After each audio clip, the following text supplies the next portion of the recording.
Enjoy this chapter. Question of the day: what's your favorite soda? I woke up with the bitter taste of last night still on my tongue. Costa had promised to be there for me at the awards ceremony, but he let me down. Then his stupid cousins go and smash my trophy to rub salt into the wound. Actually, it was more like acid.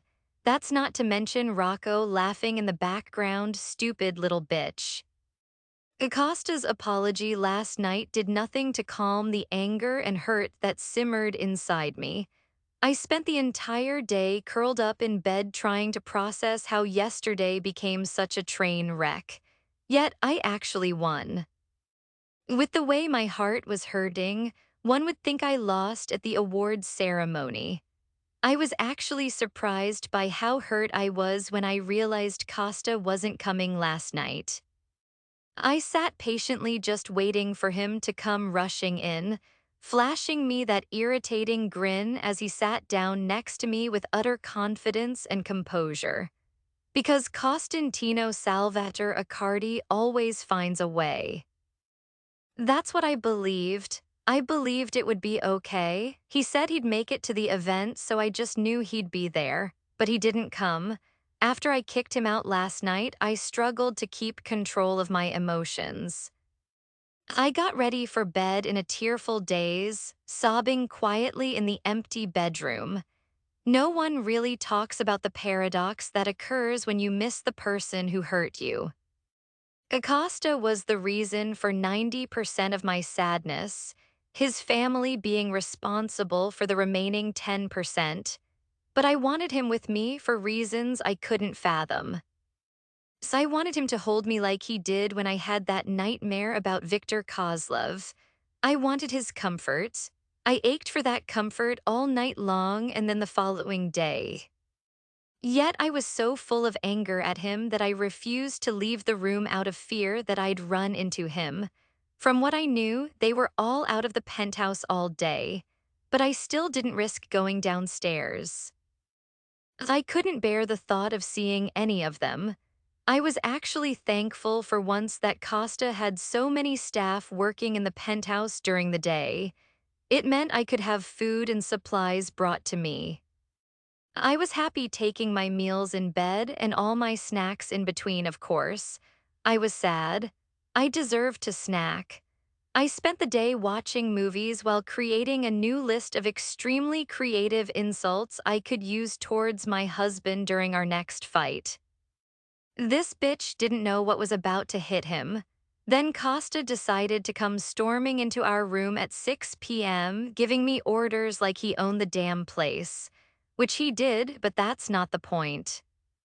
He didn't have the right to disrupt my movie after what he did yesterday. Get dressed. He ordered, asserting his authority like a bitchy high school principal. We have an event to attend. I narrowed my eyes at him, pausing for a moment to contain the string of curse words aching to be released towards him. What event? I can't believe I even graced the Malacca with a response. But it was important to get all the information first before I let him know what I thought of him. A business gala. He replied, already heading off to get ready. Fuck you, I'm not going. I retorted stubbornly, picking up the remote to continue my movie. My defiance had Costa stopping in his tracks just outside his closet. The tension radiated off him in waves. I could actually feel that shit when he paused with his hand on the door handle. Remember the contract? He didn't turn around, but I didn't need to see his face to know he was furious. You come to whichever events I need you at, so get up and get ready, make sure you look nice, it's an important one. His tone left no room for arguments, and even I knew my limits. I may have wanted to give him attitude, but unfortunately the life of a mafia wife isn't lived in a democracy. She can't argue and throw bratty tantrums when she's angry. It just doesn't work like that, unfortunately. Perhaps if Costa and I were on better terms he'd tolerate it, but not after last night. So I threw my bratty tantrum on the way to the event instead. I ignored him completely, as if he wasn't even there. I actually decided to irritate him by calling Zari, letting her know every detail of what happened last night. Costa had to sit and listen to me rant about how inconsiderate, selfish, and self-absorbed my husband was. I could see his hands tightening on the wheel, and at times his jaw was clenched out of anger. His body was rigid and tense, much to my satisfaction. I just got off the phone when we pulled up in front of a grand building on the outskirts of the city. Talking shit about me to your friend, huh? That's real fucking mature. He muttered, rubbing his jaw as he parked the car. You deserve a lot worse, my Laka. He chose not to reply while we waited in the car for his security to give him the all clear. Then he got out, coming over to open my door for me. I promise I don't just sit and wait for him because I think I'm a princess, which I am, obviously. It was actually Costa's choice that he be the one to always open my door for me. He didn't want to take a risk with my safety, apparently. He's just okay with my heart being shattered like the trophy. We walked silently through the grand hallways of the building, our shoes on the marble being the only sound around us. The hallway was completely empty, suggesting the event was already in full swing. That also meant I had to paste a smile onto my face, pretending to be happy to be there. Reluctantly, I let him lead me inside the ballroom. I expected it to be full, but the sight that greeted me took my breath away. The hall was filled with people, all who turned to look at us as we entered like we were the ones they'd been waiting for. Applause erupted, which left me confused as hell. I even turned around to check if someone was behind me, but it was only Costa, who then placed a warm hand on my lower back. I had no clue what they were clapping for until I finally saw the table in the center of the room holding a single item. A trophy. It was the most beautiful trophy I had ever seen, possibly even the beautiful thing I'd ever seen. Unlike the plain glass trophy from last night, this one was adorned with diamonds and precious stones. It glittered under the chandelier lights, an extravagant piece of treasure that left me utterly speechless. What's this? And I asked, my voice barely above a whisper. A celebration. Costa replied to me, his voice carrying over the crowd. For you? I looked around, recognizing faces I hadn't expected to see, all my senior staff from my company. My personal assistant, some of my Greek extended family who lived in New York, Zari, Julius, Damien, and his parents. Even my parents were here, despite their current tensions with me and Costa. He also invited some of the biggest names in the publishing and media industry. Somehow, Costa managed to get all of these people to come tonight with very little notice. I turned back to Costa, my anger melting away as I saw the sincerity in his eyes. He'd gone to such lengths not just to apologize, but to celebrate me. The gesture was grand, yes, but it was also deeply meaningful. Even if he did remind me of the contract to force me to come here. Bitch, you did all this? I asked, my voice still weak from the shock. I also hated being the center of attention, which is unheard of for a princess. Turning to face him, I imagined everyone else was drowned out around us. It was just us, just me and Costa. For you, he stepped closer. To show you how sorry I am for last night, I wanted to make it right. I had been so angry and hurt, but now I felt a rush of gratitude and happiness. Costa had his flaws, yes, but in that moment he was trying, really trying. I stepped in closer to him, his beautiful green eyes like a magnet pulling me in closer. When I was close enough to smell the luxury cologne, I stood up on my tiptoes. I placed a hand on his shoulder to stabilize myself in my heels. His hand instinctively went to my waist to hold me. It was bold, considering how shocked I was when he kissed my cheek before he went to Chicago. But he didn't seem to mind the overt show of affection, and neither did I. You deserve it, Millie. You deserve everything. He murmured, tucking some hair behind my ear. Then he cradled my jaw, his thumb gently stroking my cheek. The electric pull hadn't subsided.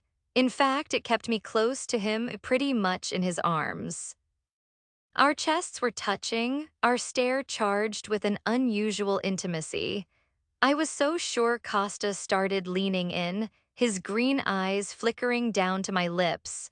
But it could have been my mind playing tricks on me, teasing me with I wanted so badly. Before he could even try anything, though, someone approached, causing us to pull apart. Millie. Aiden appeared utterly clueless to what he could have just interrupted. Do you like it, your party? He gave me a tentative smile, obviously missing how fast my heart was racing at the thought of having my first kiss. I love it. I missed his touch almost immediately. We're so sorry, Millie. We didn't mean to upset you. This time it was Giovanni who spoke, coming up next to his brother. Aiden wouldn't let me see the trophy, and then it broke because it wasn't me. Aiden snapped. Stop telling everyone it was me. You were the one who, okay, that's enough. Costa spoke through gritted teeth, annoyance burning in his eyes. Just go before I smack you both. You'd actually do that in public, damn bro. Aiden was the idiot who decided to carry on talking. Costa wasn't in the best mood after we got interrupted. Not that I'm even sure exactly what was interrupted. Maybe he was going to lean in and kiss me. Or maybe he was going to check if my breath smelled before I went to speak to everyone. I did just inhale a large bag of Doritos before he came to tell me to get ready. You stupid, okay. And I put my hand on Costa's chest, preventing him from grabbing Aiden by the throat. Leave it before you make a scene. Thankfully, the twins scurried away before Costa could throttle either of them in public. He was still glaring after them until he turned his attention back to me. As soon as our eyes met, a weird kind of tension settled between us. It definitely wasn't awkward at all. It was more that we both understood there was some unfinished business, even if we didn't say a word. Before it could actually become awkward, though, Zari approached us in a beautiful black dress. It hugged her curves beautifully and showed off her golden brown skin. Millie, she grinned, pulling me into her arms. You're here. I laughed, sliding my arms around her waist in a hug, even after our phone call. That was funny. I was standing in here listening to you rant about your inconsiderate asshole of a husband. Her sentence trailed off when she averted her gaze towards Costa. He'd been listening intently to every word, his eyes darkening a little when she repeated my words from earlier. I could tell she was uncomfortable, especially after how rude he was to her at the bar. Sorry, she muttered, her cheeks flushing a light pink color under his glare. She looked up at him through her lashes, somehow not breaking eye contact like most people would do in her position. There was something I couldn't understand about their interaction. She wasn't scared of him, that much was clear. Maybe she was intimidated, but it was almost like she was. No. I shook the absurd thoughts away as Costa eventually cleared his throat, breaking their intense stare down. I'll leave you two to talk. Costa placed a fleeting hand on my lower back as he passed by me, heading over to his brothers and the twins. My eyes followed him as he left, and then I turned back to Zari, who was also looking in his direction. Zari? She turned to look at me, her eyes widening a little in realization. Oh, sorry. I was just thinking about that night, your birthday. Yeah. I shifted uncomfortably, trying to come up with a good explanation. Well, we met again a couple of weeks later, and he apologized for his behavior. We kind of hit it off after that. But Millie, the way he treated you that night it was a misunderstanding. It really wasn't. He was a dick. I have no idea what caused Costa's bad mood that night, and I probably never will. I can't say I was over it because I wasn't not really. A misunderstanding. She repeated, her eyes shifting over to the five members of the Accardi family. Those are his brothers, the ones we saw that night, the one who pushed you? Yes, I nodded. They don't look very friendly. She mused, or even approachable. Especially the one who pushed you. I knew exactly what she meant. They commanded all the respect and attention in the room, and they weren't even trying, especially Costantino. He had this aura surrounding him. It was one of power, fear, opulence, and seduction. Her eyes lingered in their direction for another few seconds before she turned back to me. Well, as long as you're happy, you didn't. You didn't sound so happy on the phone earlier. So maybe it wasn't the smartest move to rant to my best friend about my husband, not with this particularly awkward past. It's okay, we're good now. I smiled, trying to convey as much honesty as I could. He made up for it with this party. Well, you're a lucky woman. She laughed, the tension leaving her features. To have your husband throw you a last-minute party like this just to celebrate you, wow.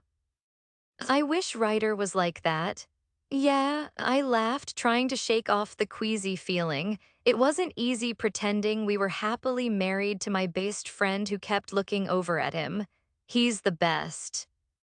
Does he do a lot of things like this for you? For a split second, my mind went back over the length of our marriage, all the way back to the wedding. He left me standing at the altar alone. So on our first day as husband and wife, we couldn't even go to that little town square on the outskirts of Palermo without arguing. We've argued and fought more than I could believe. He pretty much ignored me for 3 months until that whole Viktor Kozlov nightmare forced us to speak again. But then, I remembered the way he got me a bag of chocolate while we watched Tangled when I got my period. Or how he took care of me when I had the flu in Dubai. He bought me both pairs of Jimmy Choos when I was drunk. He sat with me when I cooked the Greek food. He took me for ice cream after I got spooked by the spider. Those were just some of the things he had done for me since we got married. He does, maybe not on this scale. I gestured to the grand ballroom we were currently standing in. But he's definitely done a lot in the 4 months we've been married. Maybe I don't give him enough credit. That's nice. So what does he do? Her tone was laced with curiosity as she sipped on her champagne. I've told you before, his family own a bunch of businesses like mine do. I shrugged, becoming weirdly uncomfortable by the number of questions she had about my husband. I remember, but what kind of businesses? He works with his brothers if it's a family business. Just, a mix. His family owns some clubs and casinos, among other things. I shrugged, scanning the room for some kind of way to get out of this conversation. There were way too many questions for my liking. At that exact second, my eyes locked onto Costa's green ones from where he stood at the bar. He rose an eyebrow at me, as if to ask if I was okay. I took a subtle step away from Zari, sending him a pleading look while she continued speaking, barely even noticing the way I was feeling. Well, they must own a lot of businesses. Just from what I can tell, they're filthy rich. She laughed, talking as if it was a normal thing to say. I mean, I love my brands. I work in Prada. Yeah. I laughed just as Costa approached the two of us. I need to borrow you for a second. He leaned in to whisper, although it was purposely loud enough for Zari to hear. She didn't seem to mind, her eyes flitting between Costa and I as I promised to catch up with her again soon. As soon as Costa whisked me away, I released a breath of relief I didn't even realize I was holding. You okay? I just need a drink. At my request, Costa gestured for a server to come over with the champagne tray. You didn't want to talk to your friend? He frowned, handing me a glass when she arrived. Then he took one for himself. She was asking too many questions. I didn't need to elaborate. Costa understood straight away what I meant. After all, he would have also been used to giving evasive answers and changing topics when they became uncomfortable. It's something you have to master growing up in this life. Before I knew it, we were thrust into endless discussions with all the other guests at the party. Costa stayed by my side the entire time, playing the part of a supportive husband extremely well. But while I stood there watching him happily converse with every person, I felt this longing, this ache in my chest. I wished it was real, his smile when people asked him if he was proud of my achievement. The way he'd agree when they gushed about how talented or hardworking I was. Every time he talked about my dedication or work ethic, at one point even mentioning how I took a business call on our wedding night. I wanted it all to be real. He even took the chance to meet every single one of the senior managers in my publishing company. He stood and listened like a proud husband while they all raved about how I was so young yet doing such a great job. But it wasn't real, our marriage was fake. You okay? Costa nudged me with his leg while we were sitting down with his brothers and the twins waiting for dinner to be served. Yeah. I nodded, straightening my cutlery just so I could avoid his gaze. I was still thinking about our potential kiss and the way he had a possessive arm wrapped around my waist pretty much ever since. Is your party not to your taste, princess? Rocco quipped from his place across from us on the circular table. Why are you even here? You don't like me? I snapped back at him. You were laughing last night when my trophy got broken. Sigh, because it was funny. He spoke as if it was an obvious answer. And to answer your question, your husband required my presence. You didn't think all of these high-profile guests came here by choice, did you? And he smirked, lifting his drink to his lips. What? I turned to Costa, who was glaring at Rocco, probably for throwing him under the bus. Eventually, Costa sighed, explaining what he meant. Rocco was the one who managed to get so many of these people to come here tonight on such short notice. Wait, you blackmailed them? No, well, sort of, not properly. Costa awkwardly scratched his neck while Tristano rolled his eyes, deciding to offer some clarity. We softly suggested they come to this event, otherwise things might not go well for them in the coming days. So you threatened them?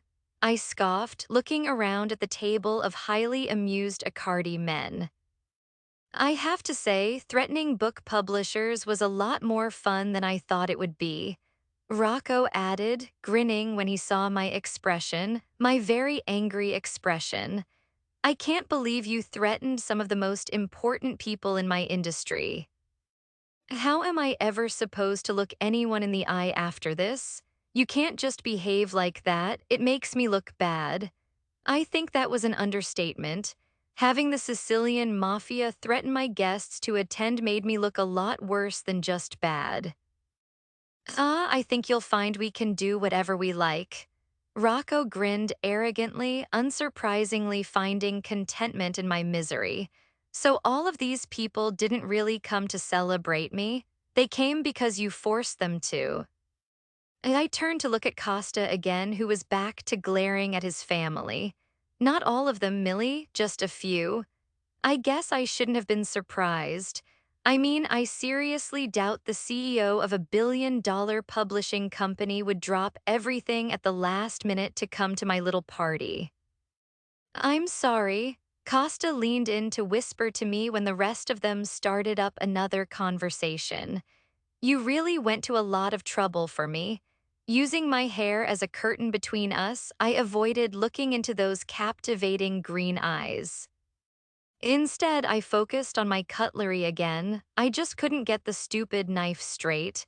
I told you before that you deserve it. Millie, Costa, you think I can send our jet to Sicily to pick Bianca up and bring her here? I'm getting so sick of the twins interrupting us. No, Costa immediately shut down Aiden's dream of reuniting with his girlfriend. Please? No, please? No, please shut up before I kick your ass. Urako growled at Aiden, his impatient side rearing its ugly head. Yeah, bro, Brianna doesn't want to come to New York. Giovanni pitched in as usual, getting Bianca's name wrong. Bianca, he corrected, but I miss her. And every time I see Costa and Millie all loved up together, it makes me miss her more. We're not loved up. I quickly clarified with a scrunch of my nose while the rest of them laughed. Don't say things like that. We could be. Acosta leaned in to whisper, although it was stupidly loud enough for everyone else to hear too. No, sure. He smirked, moving my hair over my shoulder to expose my face to himself again. Positive. I turned to glare at him, only for it to falter when I saw just how close he was. His body was angled towards mine in his chair as he leaned in closer to me. He had one arm resting across the back of my chair, caging me in. I stared into those captivating green eyes, and for the second time that night, I imagined everyone else had disappeared. That electric charge from earlier was back in full force. My lips parted as if I was going to say something, yet my mind had gone completely blank. All I could think about were those plump pink lips that I was aching to kiss my first kiss. Excuse me, ma'am. Once again, we were interrupted, this time by a stupid server bringing our starters. And just like that, reality caught up to me again. I turned away from Costa, clearing my throat awkwardly. I didn't dare look up at the four amused expressions I knew were surrounding me right now. It could have been five, but Costa was the last person on the planet I wanted to look at, so I had no idea how he was feeling. Thankfully, they didn't mention it. The twins quickly started up another conversation about the food, and soon Costa and I were old news, for now at least. After we had dinner, we spoke to my family briefly, although I didn't acknowledge my father even once. As it turns out, the only reason he even bothered to come was to speak to Costa. So while I was being congratulated by my family for my award, my father was trying to urge Costa to take stronger action against the Serbian Mafia. Seriously, this guy had no chill. He was pretty much begging Costa not to crush his dreams of dominating most of Europe. I'm not discussing this now, Costa muttered, sparing my father half a glance. Surprisingly, he'd actually been trying to stay present in the conversation I was having with Damien and Julius, but my father was desperately nagging him on the sidelines. Costa, I threw this party for my wife. I invited you here to celebrate your daughter. I told you already I don't want to discuss business tonight. Usually at these events, Costa would only be discussing business, nothing else. This time, every conversation was about me and my work, not his, and he didn't seem to mind it at all. My father finally took the hint, stepping away with my mother following obediently behind. Damn, Damien laughed. Touchy today, Accardi? Don't. I narrowed my eyes at my cousin, knowing he was only trying to stir the pot. For once, can you guys just get along? I didn't even say anything. Acosta immediately defended himself, probably hoping to avoid being in my bad books again so soon. You don't need to say anything, just your presence is enough. Julius muttered with disgust, sipping on his drink. You didn't have to come. This time it was Rocco who spoke, suddenly appearing by Costa's side. Your presence here wasn't required. He said that like his presence was required. Rocco and I hate each other, and nothing on this earth will ever change that. It's a party for my sister, of course we came. Julius spat at the youngest Accardi brother. She's still part of our family even if you fuckers try to keep her away. The accusation only made Rocco laugh, his tone sardonic and void of any emotion. You really think we care that much about your little family or her? If it wasn't for Costa, she'd be dead by now. Rocco's menacingly cold eyes met mine as he said that. Flashbacks to the anniversary of their mother's death came to me the same night Rocco pulled a gun on me. I took an uncomfortable step away, something that didn't go unnoticed by any of the trained made men in that circle. What the fuck did you just say? Julius's temper suddenly flared as he stepped towards Rocco. If you hurt my sister, I swear you'll what? Rocco goaded, also taking a step closer. Stop it. Acosta quickly grabbed Rocco by the arm, pulling him away from the impending confrontation with my brother. Ti vivo detto ci stasera era importante. Litigare con la sua famiglia non mi aiuterà. I told you tonight was important. Fighting with her family isn't going to help me. Whatever Costa said had Rocco standing down, but only after another few seconds of glaring into the eyes of my brother. A premature sense of relief filled me. I say premature because my idiot brother decided to open his mouth, pouring gasoline over the fire. So you're the one who can tame Rocco. Julius laughed, eyeing the way Costa had placed a hand on Rocco's chest to stop him. If only your father could keep you 3 months on a similar leash. Costa immediately spun around, his green eyes burning with anger. I could tell it was taking every ounce of his strength not to unleash whatever retort was on the tip of his tongue against my brother. So there we stood, just the five of us, the fiery tension almost visible in the way they glared at each other. Costa and Rocco stood across from Julius and Damien while I stood to the side watching the four of them. You know this is pointless, right? I muttered, sipping on my champagne while I watched the four idiots stand toe to toe. The sound of my voice had them all breaking their silent stare down to look at me. 3 of them seemed confused by my statement, while one of them only looked annoyed by my interruption.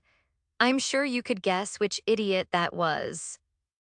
His name starts with an R, what is?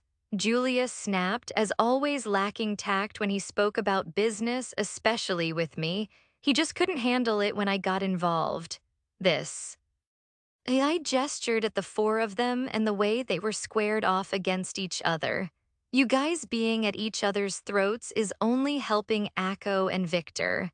You don't know what you're talking about. I finished Julius's sentence with narrowed eyes.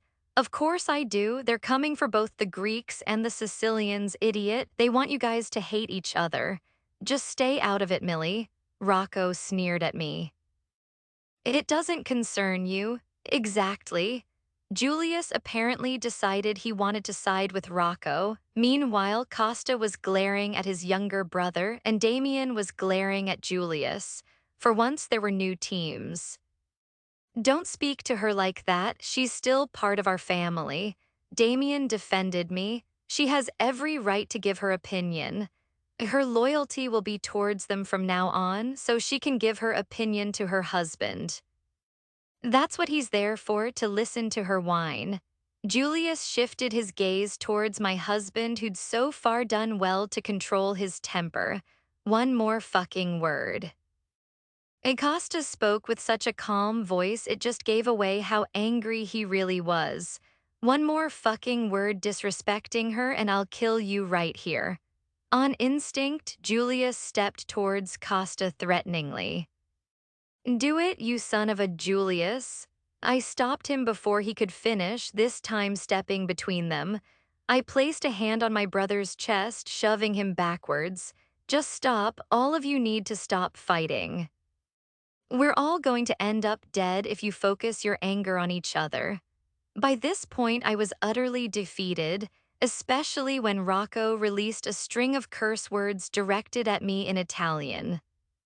Is ignoring the fact Rocco called me a bitch and some other words, I turned to look at Costa. I want to go home. If looks could kill, the three idiots behind me would have been turned to dust. Since he was way taller than me, Costa continued to glare at them over the top of my head, much to my frustration. It's time like this I wished I drank my milk when my mother told me to as a child. Maybe I'd be a bit taller. Costa, I said I didn't get the chance to finish my sentence when Costa grabbed my hand, guiding me away from them. You can't. He continued walking through the ballroom while I complained behind him. Why? Look, I really appreciate all the effort you went to, but I'm just not in the mood to socialize anymore. People are leaving Enu. You're not going home yet, Millie. He finally came to a stop, giving me a heart-stopping smile. Not until you dance with me. D-dance? I stood there like an idiot, too stunned to move. Sure, other couples were dancing, but that didn't mean we had to, did it? Sigh. He smiled, gently taking my hand when I still refused to move in my mild or severe state of shock. He was just so angry, and now the psycho wants to dance. I let him pull me into him until our bodies were pressed against each other. He wrapped an arm around my waist, keeping his other hand firmly on my hip. On instinct, I put my hands on his shoulders, allowing him to lead us in the dance. At first, it was quiet between us, neither of us breaking the odd sense of calm and peace. I was busy looking around the room, which was quickly emptying as the minutes passed. I guess since they'd stayed until after dinner, everyone who was threatened to come now felt like they'd fulfilled their obligations. Then my eyes landed on the glistening trophy still on display in the middle of the room. It was made of solid gold with only a bit of glass, unlike the original. The gold was encrusted with diamonds and a few rubies to give it some color. What am I supposed to do with that? I couldn't help but smile at the thought that went into it, but it really wasn't practical. What's the problem with it? But he didn't understand because he's a rich guy and they never understand. In Costa, it looks like it belongs in a museum under 24-hour security. How could I ever display it in my office in public? I don't know how, but he'd managed to get a replica of the original trophy made, but with all the added diamonds and gold. I'll have someone watch it for you. He dismissed my concern, tightening his arms around me, but the other one wasn't good enough. It needed some diamonds. He murmured while I continued to stare at the extravagant trophy. There was very little I could do now, so I released a soft laugh with a shake of my head. Fine, but it's probably better we put it in your penthouse. I don't want it to get stolen. Whatever you want. He replied, his green eyes remaining fixed on me. Now that I'd finished looking around the room, I was forced to give him my full attention again, something I didn't have the lady balls to do without feeling extremely nervous and awkward.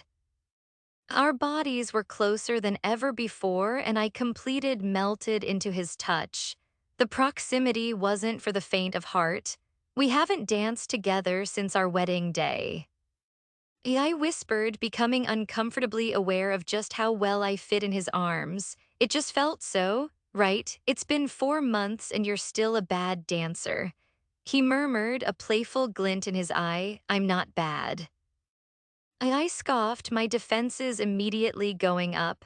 No, you're very tense. He leaned in closer, his voice becoming huskier and his accent getting thicker. I'm so fucked. You're just, no, I don't know. He smirked, pausing to release his hold on me. Costa stepped away, twirling me around and then pulling my back firmly against his chest. The contact caused me to gasp as he leaned down, whispering into my ear over my shoulder. Am I making you nervous, Principessa? And no, yes, sure, yes, no, I felt his chest rumble as he chuckled before he released me from his hold. He turned me around before pulling me back into his arms, now with our chests touching again. He kept a hold of my hand, intertwining his fingers with mine. The other remained on my waist. This time, he leaned down so our faces were so much closer. Any closer and his forehead would be resting on mine. I could smell the unmistakable scent of whiskey on his breath, and it mingled perfectly with his musky, woody cologne. The scent was intoxicating and comforting all at once. For the third time that night, I got lost in those captivating, murky green eyes. The room, although much emptier than earlier, once again faded into the background. I could hear the faint sound of the gentle piano notes in the background. Something was in the air ever since we stepped into the ballroom. I don't know what it was. Maybe it was finally admitting my feelings out loud to Damien that did it. Or maybe it was seeing how much effort he put into my party that had my feelings overflowing. I'd never felt anything like it, this intense urge to act on my feelings. The intense urge to close the gap and kiss him. It could potentially ruin everything. It could hurt more than anything if my first kiss became a mistake, especially with the man who was taking my heart captive. He was coming in close, so close that our noses were nearly touching. The intimacy sent a shiver down my spine, making my heart race wildly in my chest. "Millie," he whispered, unconsciously licking his lips. His gaze flitted down to my own lips, then back up to my eyes again. "Costa." That's all I could manage to get out as he leaned in, the gap becoming increasingly less as the seconds ticked by. The anticipation was electric. His fingers tightened slightly around mine, his grip on my waist firm yet tender. I felt like my body was molded perfectly with his as we leaned in, our lips inches away from touching.